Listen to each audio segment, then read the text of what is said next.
Hi everyone, in this video I'm going to show you how you can show sensitive content on X.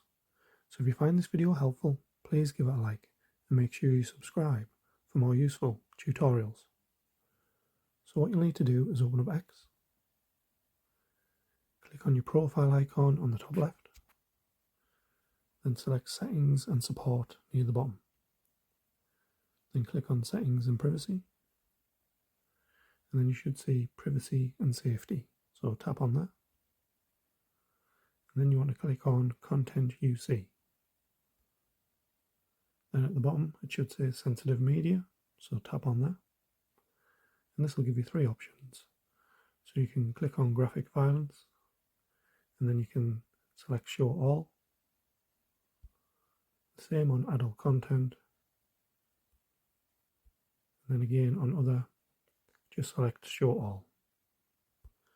And that's how you can show sensitive content on X. Thanks for watching.